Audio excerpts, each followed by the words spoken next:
तुझसे, हर शब्द तेरा है, हर गीत तुझसे।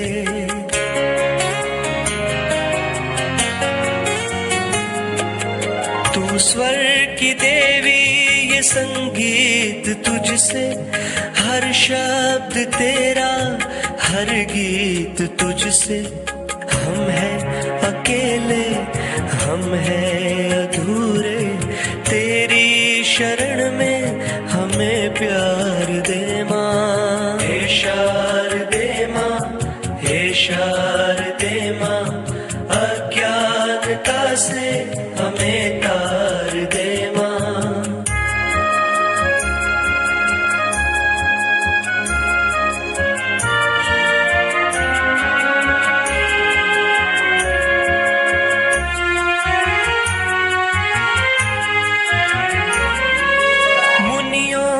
समझी गुणियों ने जानी, संतों की भाषा गम की वाणी।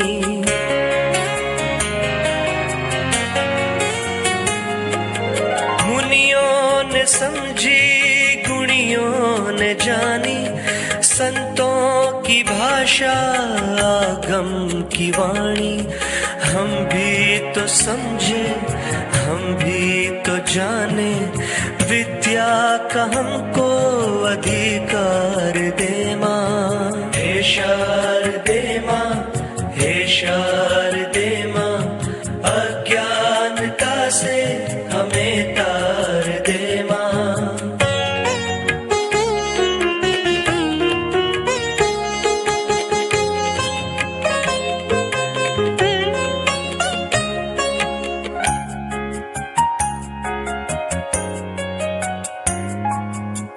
श्वेत वर्णी कमल पे विराजे, हाथों में वीणा मुकुट सिर पे साजे। हो तू श्वेत वर्णी कमल पे विराजे, हाथों में वीणा मुकुट सिर पे साजे। मन से हमारे मिटा दे अंधेरा, हमको उजाला का परिवार दे माँ। हे शारदे माँ, हे शारदे माँ, अज्ञानता से हमें तार दे माँ। हे शारदे माँ, हे शारदे माँ, अज्ञानता से हमें तार दे माँ।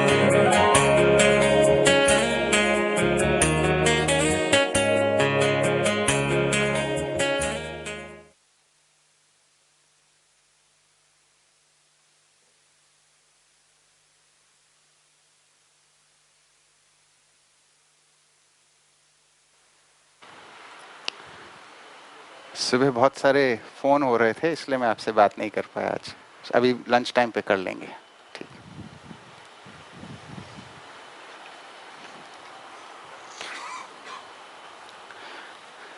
सभी को नमस्कार। सब कैसे हैं? मन खुश है? ठीक। मन खुश होने का मतलब उत्साह से है। उत्साह पूर्वक ही अध्ययन होता है ना? तो कल जो बातचीत हमारी हुई थी, है ना, तो मैं तो ऐसा मानता हूँ आप लोगों ने बहुत अच्छे मन से उसको सुना। जब हम अच्छे मन से किसी चीज़ को सुनते हैं तो उस पर विचार चलता ही है ना, स्वाभाविक सी बात है। और जब विचार चलता है तो दो घटनाएं घटती हैं। एक, जो जो स्पष्ट हुआ होता है वो पहचान में आता है कि ये हमें स्पष्ट हुआ। दूसरा, जो हमें स्पष्ट नहीं हुआ ये भी पहचान में आता है कि सुना तो था, ये स्पष्ट नहीं हुआ, है ना। तो जो स्पष्ट हुआ होता है उसको शेयर करने की इच्छा होती है, और जो स्पष्ट हुआ होता है उसके अर्थ में जिज्ञासा होती है। तो आप लोगों की अगर शेयरिंग की या जिज्ञासा है तो उसको आप रख सकते हैं।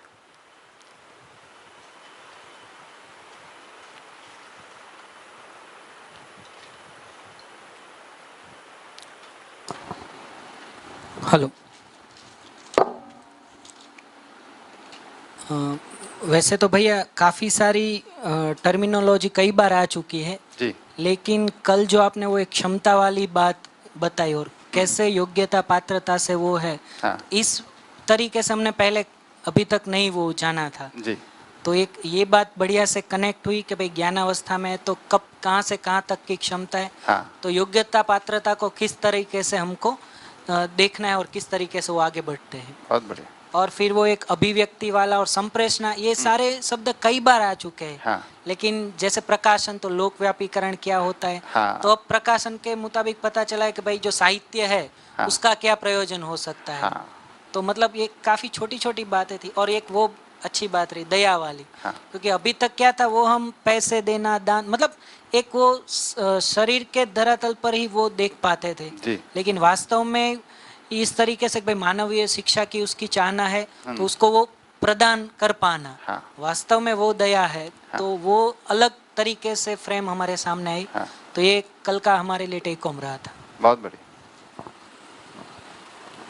मेरा जिस चीज़ पर ध्यान गया वो रूपात्मक और अरूपात्मक चीज़, हाँ और उसको इसके साथ प्रयोजन को कैसे जोड़े। जी जो अरूपात्मक चीज़ हाँ है उसको प्रयोजन को भी समझना है। और एक जो कर्म स्वतंत्रता और कल्पनाशीलता, हाँ वो उस दोनों चीज़ में मैं डिफ्रेंशिएट कर पाया कि एग्जैक्टली किसे कह रहे हैं। हाँ जो कल्पनाशीलता है वो विचार हाँ जीवन का भाग है, और जो कर्म स्वतंत्रता है वो शरीर से करने वाली जो भी क्रिया है हाँ उसे मैं समझ पाया। बहुत ही बढ़िया।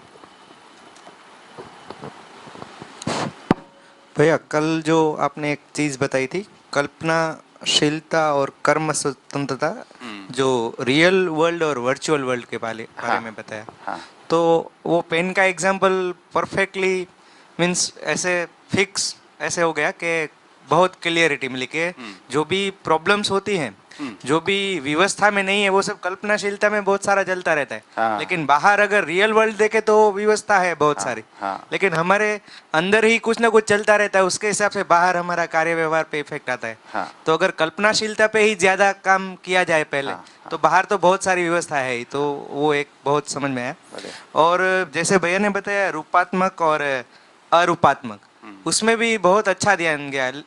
पहले से थोड़ा बहुत तो था ही, लेकिन प्रयोजन के अर्थ में हर एक चीज अगर हम प्रयोजन के अर्थ में देखने लगे तो फिर बहुत सारी क्लैरिटी हो जाती है कल्पनाशीलता में कि इसका प्रयोजन ये है, इसका प्रयोजन ये है, इसका प्रयोजन ये है। तो कई चीजें हैं फिजिकल वर्ल्ड में, उसका भी प्रयोजन, और जो कई चीजें जो हम देख नहीं पाते लेकिन वो हमें समझ से देखना है, हाँ वो भी पता चला। हाँ बहुत बढ़िया। जो लास्ट में हमारी चर्चा हुई ना, वो स्वप्न को और उसको लेके, जी तो हम रात को खाना खा रहे थे।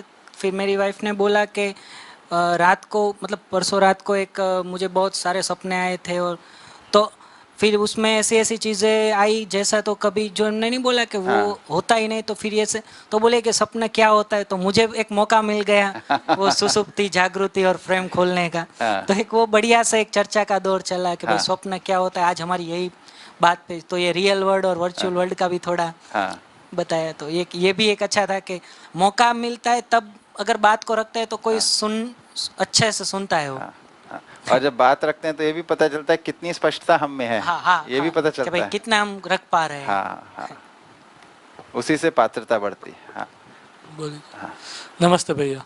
नमस्ते। कल जो मेरे डाउट्स थे उसके बारे में मुझे क्लियरिटी हुई। जैसे मेरा कई परिभाषाओं पे डाउट्स था, प्रयोजन, हाँ हाँ फिर दीक्षा का मैंने पूछा था, जी। तो वो मुझे समझ में आया और क्लियर हुआ। हाँ जो परंपराओं में बताया गया है और यहाँ पे जो परिभाषा है हाँ उसमें क्या समानता है, क्या गैप्स है, वो मुझे क्लियर हुआ। बहुत बढ़िया। फिर अवधारणा के बारे में क्लियर हुआ कि अवधारणा क्या है, मान्यता है क्या है, हाँ समझ क्या है, समझ कल्पनाशीलता और अवधारणा कहाँ पे प्लेसिंग है उसका वो समझ में आया। फिर दूसरा ये हुआ कि जो आपने व्यवस्था के बारे में कहा था उसमें मैंने ऐसा समझा है, उसमें डाउट अगर अभी भी रह गया है तो मैं क्लियर करना चाहता हूँ कि इंटरनल तो व्यवस्था नहीं है इसीलिए बाहर है वो अव्यवस्था दिखती है। हाँ वो तो सही बात है। तो अपने पे तो व्यवस्था के रूप में काम करना ही है कि कैसे मैं अपने मैं व्यवस्था को ढूंढूं और जो भी जीवन क्रिया है उसमें कैसे मैं एक रूपता ले आऊं।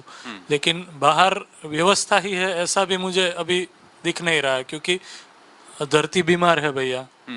जो पूरा जो शिक्षा का ढांचा खाचा है, जो भी अव्यवस्थाएं है, वो तो अव्यवस्था है ही ना। मेरे अंदर व्यवस्था हो जाएगी तो भी वो सही हो जाएगा, ऐसा मैं अभी नहीं समझ पा रहा हूँ। ठीक। तो वो मैं सही समझ रहा हूँ या नहीं, मैं वो पूछना चाहता था। तो देखिए, फिर से हमें यही ध्यान देने का मुद्दा है कि आप अकेले तो हैं नहीं। तो जैसे आप अव्यवस्था के आधार पे दुनिया को देख रहे हैं, ऐसे आपके अनेक साथी लोग ऐसा ही कर रहे हैं। और आप अव्यवस्था के आधार पे कुछ अपने कर्मों को सुनिश्चित कर रहे हैं, है ना? ऐसे और लोग भी कर रहे हैं। तो हर कर्म का, है ना, जो फल होता है उसका प्रभाव होता ही है। तो प्रभाव के रूप में आपको जो धरती बीमार होना, है ना, समाज के अंदर द्रोह विद्रोह शोषण युद्ध होना, है ना, अशिक्षा होना, ये सब जो चीज़ें हैं उसी के लक्षण हैं। तो जब हम व्यवस्थित हो जाते हैं, हम दूसरों के लिए व्यवस्था का स्रोत बन जाते हैं। इसी से ये ठीक होता है।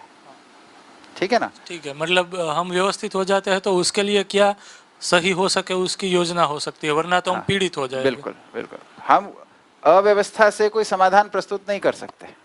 हमारी कल्पनाशीलता जब तक अव्यवस्थित है उससे कोई समाधान नहीं होता है। और व्यवस्था का स्वरूप कैसे होता है कल्पनाशीलता में? आत्मा अनुगामी, आत्मा में अनुभव होने से जब जीवन की सभी बल और शक्तियां आत्मा अनुगामी हो जाती हैं, उससे होता है, उससे कम में नहीं होता। इसको पकड़ के रखना है बस। तो अपने को अनुभव के लिए, ये अध्ययन का लक्ष्य क्या है? अनुभव, है ना। मानव का लक्ष्य क्या है? समाधान समृद्धि अभय सहज। तो समाधान समृद्धि अभय सहज स्थित के लिए पहले अनुभव संपन्न होना आवश्यक है। इसको अगर हम पकड़ लेते हैं तो जीने का स्वरूप है समाधान समृद्धि अभय सहज स्थित। जीने के लिए, क्वालिफाई करने के लिए हमारे को अनुभव तक पहुंचना है ना। वो कैसे होएगा? अनुभव ज्ञान से। अनुभव ज्ञान से हमारी जो अव्यवस्था का नजरिया है वो व्यवस्था के नजरिए में परिवर्तित हो जाएगा, इसलिए हमारा जीना समाधान पूर्ण हो जाएगा। हाँ जी भैया, जैसे कि मैंने कल कहा था, मैं प्रयोजन के साथ कुछ एक चीज़ें जोड़ना चाहूँगा। तो मैंने वो जो चार्ट था, हर एक चारों ऑर्डर का स्वभाव और धर्म, उसके साथ इसको कोरिलेट करने की कोशिश की। तो मैंने ऐसा फील किया कि वो विचारों में भी बहुत फैलाव फिर नहीं होता है, एकदम प्रिसाइज ही आते हैं। राइट। और एकदम उसमें हड़बड़ी कहीं नहीं दिखती है। हाँ। इच्छा भी उसी के मुताबिक हुई, विचार भी उतना ही फैला, और चयन भी अकॉर्डिंगली ही होगा। तो उससे भी अब दिखा कि कैसे वो संतोष, शांति और सुख और वो सुनिश्चित हो सकता है। बिल्कुल। और जैसे ही वापस भौतिक चीजों पर जाते हैं तो दिखता है इतने सारे रूप और गुण है कि उसमें इतनी इच्छाएं बन जाती है, इतने सारे विचार फैल जाते हैं। तो उसमें ही ये डिस्टरबेंस है। तो ये अब इस पर ज्यादा वो फोकस करना है मुझे। ठीक बात है, बहुत बढ़िया, बहुत अच्छा। हाँ, भाई लोग ही बताएंगे, कुछ बहनें भी बताएंगी?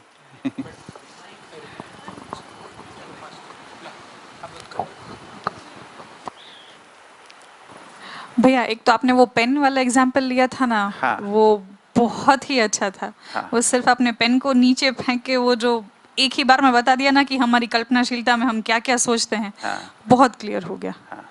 और जो मेरा टेक होम रहा वो ये प्रभाव का जो आपने डेफिनेशन दिया था भैया, कि प्रभाव मतलब प्रभावित करने से नहीं होता वो, बट प्रभाव स्वीकारने से है। तो उससे जो अपना रिस्पॉन्सिबिलिटी है ना, वो भी काफी क्लियरली दिखाई देता है कि हमें करना क्या है। ठीक बात, बहुत अच्छा लगा भैया। बहुत बढ़िया। ये कल्पनाशीलता को आपने वर्चुअल वर्ल्ड से जोड़ा और कर्म स्वतंत्रता को रियल वर्ल्ड से। तो उसमें एक प्रश्न ये हो रहा है कि कर्म हम 6 प्रकार से करते हैं, वो मानसिक, कायिक, वाचिक। तो उसमें जो मानसिक कर्म है उसको रियल वर्ल्ड से कैसे जोड़ा? ठीक। तो मानसिक और जो कर्म हम 9 प्रकार से करते हैं, कारित, अनुमोदित, वो टेबल बनता है ना, वो तो आपको स्पष्ट होगा। ठीक। तो मानसिक कर्म, देखिए आप कुछ भी विचार कर रहे हैं उसी से आपका भाव बनता है। जैसे आपके अंदर स्वीकृति का भाव है या अस्वीकृति का भाव है, ये आपके जो विचार है इसी से बनता है ना, किसी व्यक्ति के प्रति, है ना। तो भाव भी मानसिकता में ही है और विचार भी मानसिकता में ही है। इसका प्रभाव जाता है कि नहीं जाता है? आपका जो भाव है आपके संबंधी तक पहुंचता है कि नहीं पहुंचता? पहुंचता है ना। आप बोलो भी नहीं, करो भी नहीं कुछ, फिर भी पहुंचता है। उसका प्रभाव रियल वर्ल्ड पे जी है ऐसा। जी। और हर कर्म के मूल में विचार तो है ही, ये भी हम जानते ही हैं। विचार से कम में कोई कर्म होता नहीं, है ना। ऐसा ठीक।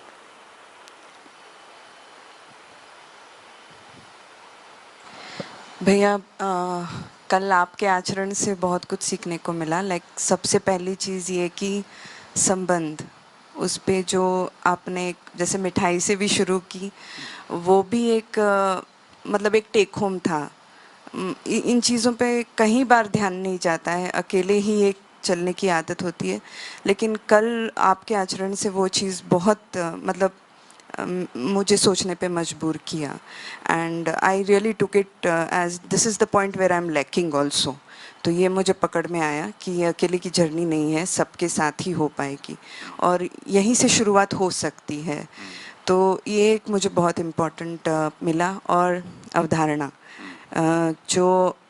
जो भी हम अभी तक मानते थे कि प्रभाव, दबाव वगैरह, एक्चुअली मूल में ये 3 प्रश्न हैं। इसके जो जवाब मैंने सेट करे हैं, हाँ। वही मेरी पूरी विचार को डिफाइन करता है। मेरी you know like that is what will tell me where I am and why I do what I am doing. Right. So ये एक मुझे मतलब that is the reference point जो आपने इसके जो आंसर्स मैंने सेट करे हैं, वही मेरा रेफरेंस पॉइंट है। हर बार मुझे वही चेक करना पड़ेगा कि मैंने मेरी समझ में कहाँ गैप है। और इंद्रिय गोचर और ज्ञान गोचर की जो आपने डिफरेंस बताई थी, वो भी मुझे काफ़ी हद तक सेट हुई। और सबसे इम्पोर्टेंट प्रयोजन, मतलब साक्षात्कार भी प्रयोजन का ही है, जिसमें रूपात्मक और अरूपात्मक का टोटल अंडरस्टैंडिंग इन कोएग्जिस्टेंस। और सबसे important I think the whole process जो भी हम कर रहे हैं वो सह अस्तित्व के लिए, सह अस्तित्व में और फिर सह अस्तित्व से, तो वो भी मुझे पकड़ में आया। और 4.5 क्रियाएं शरीर चलाने के लिए इनफ है और 5.5 क्रियाओं का तभी मतलब शुरू होता है जब ज्ञान के लिए हमारी आवश्यकता बनती है।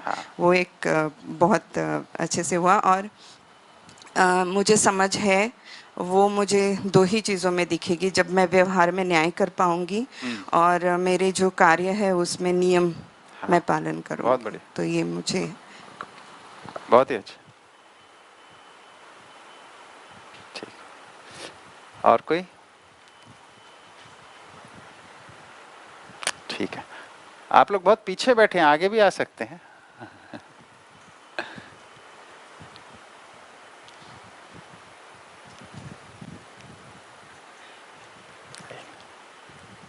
आइए। ठीक है।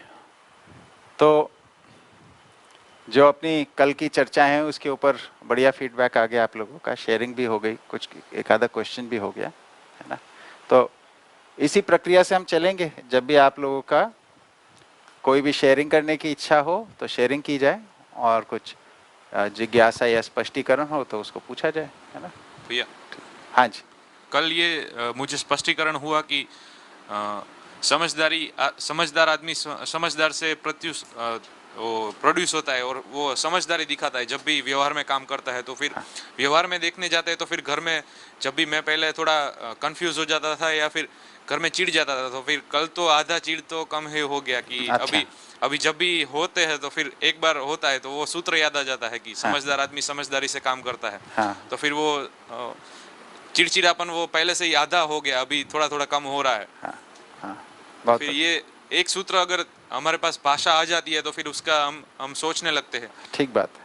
ठीक। तो जब भी लेक्चर लेने जाते हैं तभी भी अगर बच्चा आगे पीछे हो रहा है तो हम समझ जाते हैं कि उसको अभी कैसे हमें उसको देखना है हाँ हाँ तो फिर सॉल्यूशन आ जाता है और सॉल्यूशन है हमारे पास तो फिर कोई दिक्कत है ही नहीं।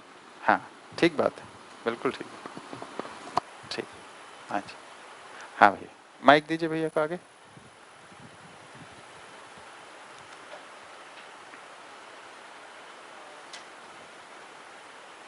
हेलो।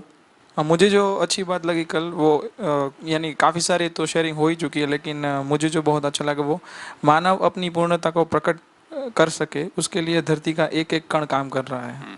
यानी आप हो सको पहुंच सको अनुभव तक, उस जर्नी में पूरी प्रकृति आपको सहयोग दे रही है, आपका साथ दे रही है। हाँ तो जब पूरा साथ जब मिल ही रहा है हाँ तो उस साथ को पाके भी अनुभव की ओर ना बढ़ना ये हमारी ही गलती है, हाँ, किसी और की नहीं। ये सही मुझे बात। बहुत अच्छी एक बात लगी। और सर मैं थोड़ा एक क्वेश्चन था मेरा। हाँ जो हमारी कल बात हुई कल्पनाशीलता और कर्म स्वतंत्रता की कि भाई रियल वर्ल्ड है तो वहाँ पे नियम नियंत्रण वगैरह सब है ही, आप कल्पना में कुछ भी सोच सकते हो, लेकिन रियल वर्ल्ड में वही होता है जो नियम पूर्ण होता है। तो ये बहुत अच्छा है। लेकिन जब हमने अनुभव की प्राप्ति नहीं की है, हम उस मार्ग पे चल रहे हैं, रास्ते पे चल रहे हैं, तो कभी कभार सर हम देख पाते हैं कुछ लोगों को कि जिनका जो जैसे हम सभी जीव चेतना में ही हैं, लेकिन फिर भी हम कई लोगों को ऐसा देख पाते हैं कि वो काफ़ी नीचे के स्तर पे हैं, यानी ऐसा ऑब्जर्व कर ही पाते हैं। ठीक बात है, ठीक बात है। यानी मैं ऐसा तो नहीं बोल रहा हूँ कि मैं बहुत समझदार ठीक हूँ, बात। लेकिन ऐसा भी हम देख पाते हैं कि इनके लेवल पे हमारा लेवल कहीं ना कहीं बेटर आगे, है ऐसा। सही बात है, बिल्कुल ठीक तो है। अगर ऐसे लोगों के साथ हमें कैसे भी डील करना है या कुछ भी चीज़ों में, जैसे ये हो ही सकता है कि उनसे गलतियां हो और हमें कोई ना कोई रास्ते निकालने पड़े, ऐसा हो ही सकता है। ठीक बात है। तो क्योंकि अनुभव हमें अभी प्राप्त नहीं है, तो ऐसे लोगों से या तो ऐसी सिचुएशन से कैसे डील किया जाए वो समझ में नहीं आ रहा। ठीक बात, बहुत बढ़िया प्रश्न है। तो पहली चीज तो ये हमें समझना है कि ये जो डिफरेंस है क्यों दिखता है, क्योंकि हो सकता है हम इधर हैं और वो इधर है ना, ये एक रेंज है, ठीक है। तो हम इतनी यात्रा कर चुके हैं यहाँ तक, अभी वो नहीं किए यहाँ तक ही हैं, ठीक है। अच्छा, जितनी यात्रा हम कर चुके हैं इसका अधिकार तो हमारे पास है ना, इसके आधार पे हम उनका मार्गदर्शन कर सकते हैं।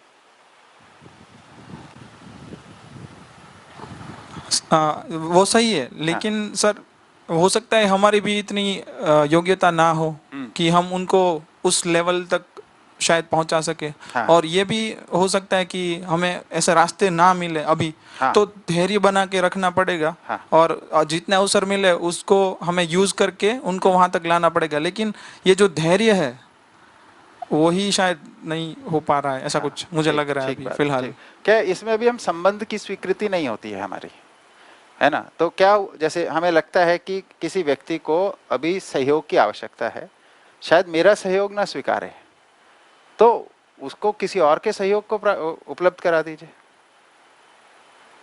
जैसे सर कोई व्यक्ति से सपोज कोई प्रॉब्लम है, और हर एक की लाइफ में होता ही है। हाँ। हर एक की लाइफ में हमारे कहीं ना कहीं ऐसा हो जाता है।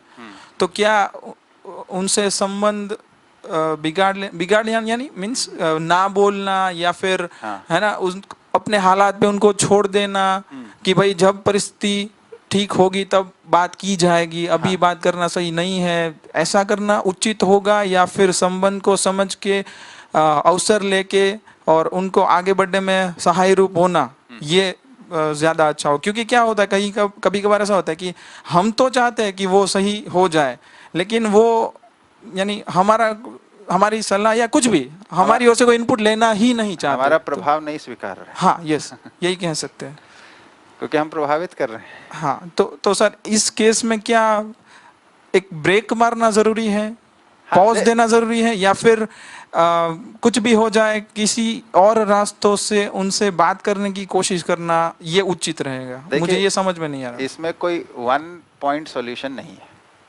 ठीक है। इसमें हमारी प्राथमिकता क्या है, पहले इसको देखा जाए। प्राथमिकता सबसे पहली संबंध है। तो संबंध के मतलब है कि हमारी एक दूसरे के प्रति संबंधी के रूप में तो स्वीकृति बनी रहे, ये पहले टॉप मोस्ट प्रायोरिटी है।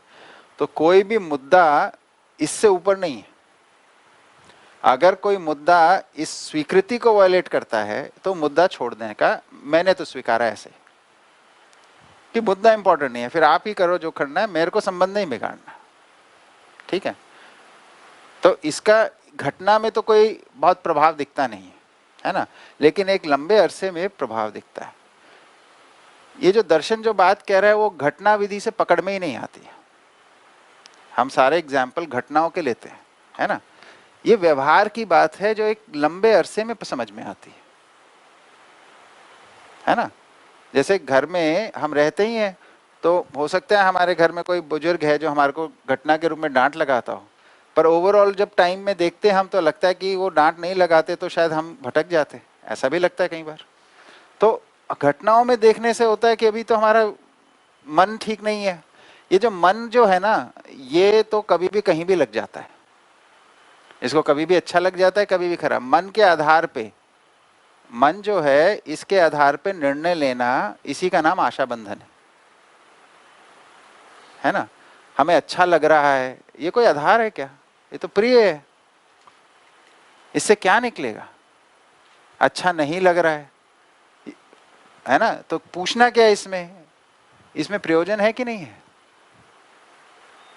इसकी आवश्यकता है कि नहीं है? अगर आवश्यकता है इस मुद्दे को सुलझाने की तो संवाद करना ही पड़ेगा। हम आपस में नहीं कर पा रहे हैं तो किसी और प्रभावशाली व्यक्ति के साथ में कर ले मिलके, जिसके प्रति दोनों की स्वीकृति हो। घर में कोई बड़ा बुजुर्ग हो सकता है, कोई अड़ोस पड़ोस में, कोई समाज में कोई व्यक्ति हो, ऐसे कर लिया जाए, है ना। तो प्रयोजन ध्यान में रखने से होता है ये सब। ये अच्छा लगना अपने आप में, मतलब ये तो विषय प्रवृत्ति है। अच्छा लगना, खराब लगना, ये विषयों तक की सीमित है। विषयों का जो हम सिलेक्शन करते हैं वो सारा का सारा अच्छे खराब लगने के आधार पे ही करते हैं, है ना। संवेदनशीलता का न्यूनतम स्तर है, ठीक है। तो ये अच्छा लगना, खराब लगना, ये कोई आधार नहीं है निर्णय लेने का, इसमें प्रयोजन है या नहीं है ना। देखिए, आप अध्ययन करने आए हैं जैसे, तो कई बार होता है कि भाई परिस्थिति अनुकूल नहीं है।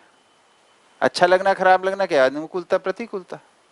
अनुकूलता को अच्छा मानते हैं, प्रतिकूलता को खराब मानते है ना। सामान्य जिंदगी में भी जब आप किसी लक्ष्य की तरफ बढ़ रहे हैं तो बहुत प्रतिकूलताएं होती हैं, तो उसमें थोड़ा ना पीछे हट जाते हैं। तो बोलते हैं कि ये प्रतिकूलता ठीक है, पर मेरा तो लक्ष्य तो यही है, इसके लिए आगे बढ़ना है। तो जो अच्छा लगना, खराब लगना कोई आधार नहीं है किसी भी निर्णय का। मतलब ये मानवीयता की दिशा में आधार नहीं है, ये अमानवीय आधार है। ऐसी प्रवृत्ति अमानवीय प्रवृत्ति है जब हम अच्छा लगना, खराब लगने से निर्णयों को लेते हैं।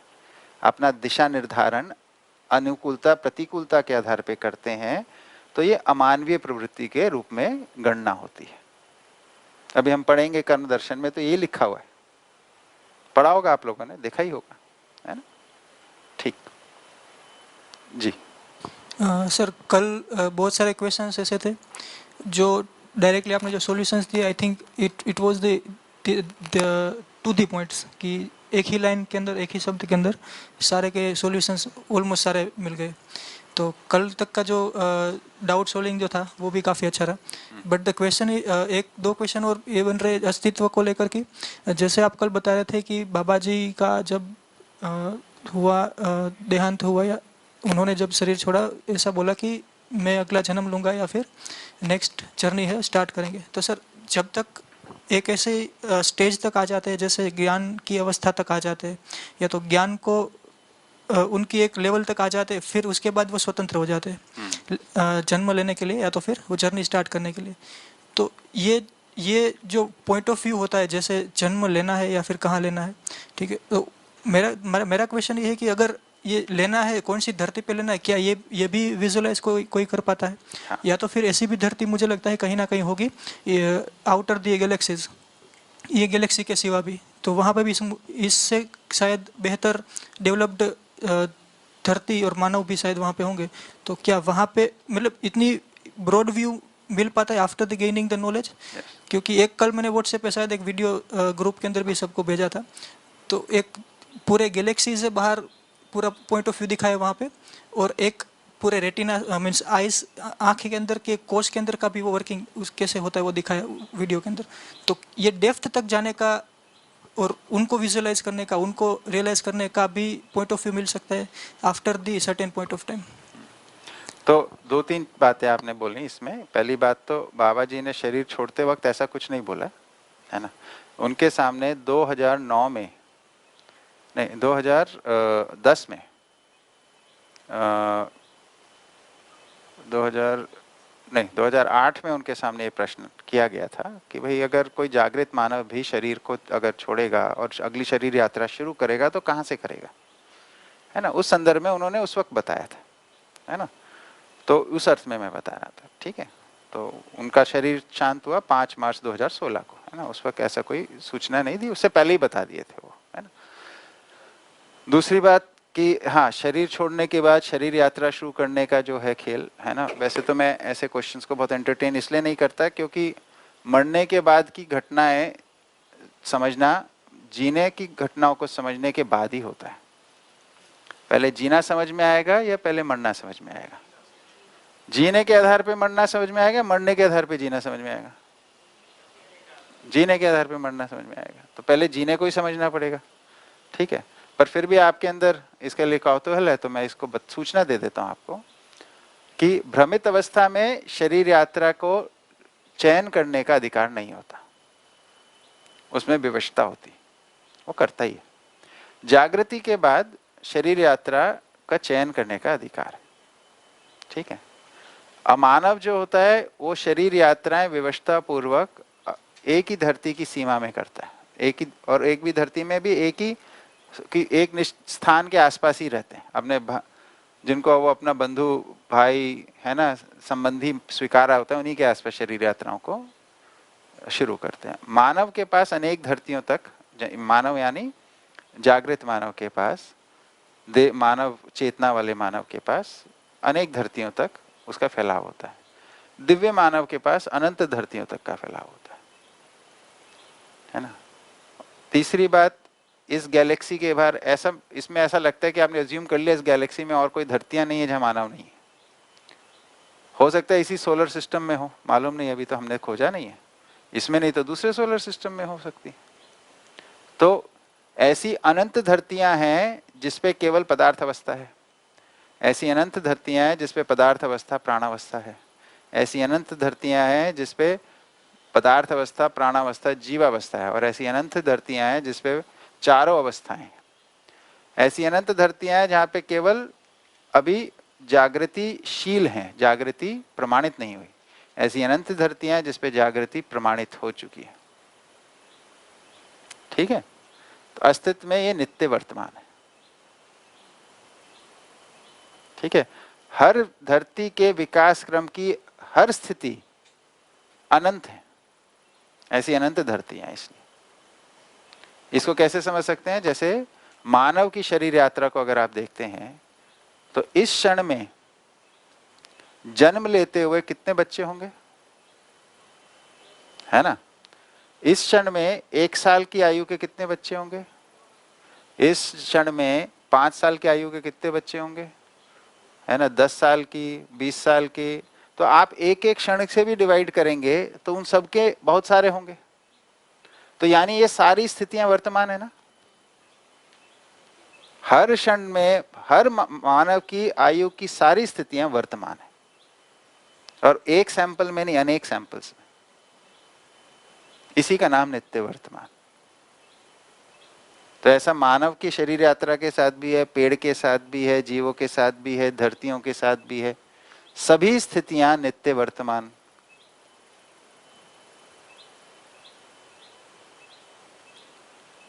बहुत ही अद्भुत स्थिति है ये। इसको जैसे देखते हैं, सोचते हैं तो अंदर से एकदम, जिसको कहते हैं ना, वंडरफुल हो जाते हैं। We get filled with wonder.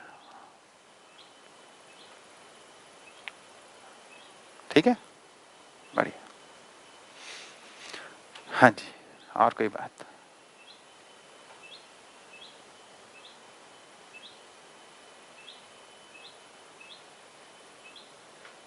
ठीक है, तो फिर अपना जो जिम्मेदारी लिया उसको शुरू करते हैं, कर्म दर्शन। जी,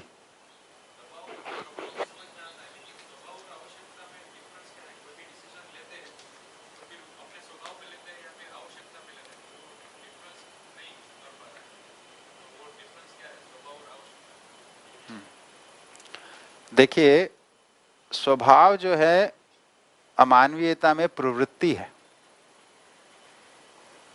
ना। प्रवृत्ति का मतलब है हमारा इंक्लिनेशन, हमारी टेंडेंसी। जैसे कुछ लोग होते हैं